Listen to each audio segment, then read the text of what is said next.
Hi captains, అందరికీ నమస్తే అండి. మన ర్యాపిడో కెప్టెన్ యాప్ ఆన్ డ్యూటీలో పెట్టిన తర్వాత మనకి రైడ్ ఏ విధంగా వస్తుంది, అంటే ఎలా యాక్సెప్ట్ చేయాలి, ఎలా కంప్లీట్ చేయాలి అనేది ఈ వీడియో చూసి తెలుసుకొని చివరి వరకు. ఓకే, రైడ్ అనేది ఈ విధంగా వస్తుంది. వచ్చిన వెంటనే మీరు యాక్సెప్ట్ చేయాలి.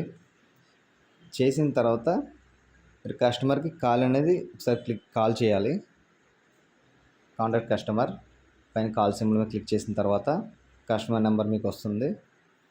కస్టమర్ కాల్ చేసి మీకు పికప్ లొకేషన్ అనేది కన్ఫర్మ్ చేసుకోవాలి. మీరు ర్యాపిడో నుంచి కాల్ చేస్తాను లేకుండా కన్ఫర్మ్ చేసుకోండి. ఓకే, బ్యాక్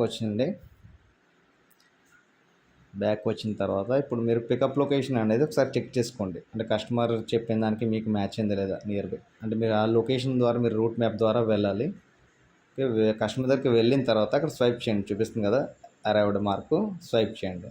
స్వైప్ చేసిన తర్వాత మీరు స్టార్ట్ రైడ్ మళ్ళీ స్వైప్ చేయాలి. కస్టమర్ దగ్గర ఓటీపీ ఉంటుంది. ఓటీపీ అడిగి కస్టమర్ని మీరు ఎంటర్ చేయాలి. నెక్స్ట్ ఇక్కడ గో టు మ్యాప్స్ చూపిస్తుంది కదా, అంటే కస్టమర్ డ్రాప్ లొకేషన్ చూపిస్తుంది. ఇక్కడ చూడండి 1 km చూపిస్తుంది. కస్టమర్ లొకేషన్ డ్రాప్ చేసిన తర్వాత మీరు ఈ విధంగా అయితే వెళ్ళిన తర్వాత మీరు కంప్లీట్ రైడ్ అయితే మీకు స్వైప్ చేయండి. మళ్ళీ కస్టమర్ డ్రాప్ చేసిన తర్వాత మీకు అమౌంట్ అనేది ఇక్కడ డిస్ప్లే అవుతుంది. ఇక్కడ మీకు క్యాష్ అయితే కనుక కలెక్ట్ క్యాష్ కొట్టాలి. కంప్లీట్ అయిన తర్వాత కస్టమర్ రేటింగ్ అనేది ఇవ్వండి. ఓకేనా, ఈ విధంగా అయితే రైడ్ కంప్లీట్ చేయాలి. మీరు కస్టమర్ దగ్గరికి వెళ్ళిన వెంటనే ఓటీపీ మాత్రం కంపల్సరీ మీరు ఎంటర్ చేయండి. Okay, thank you captains.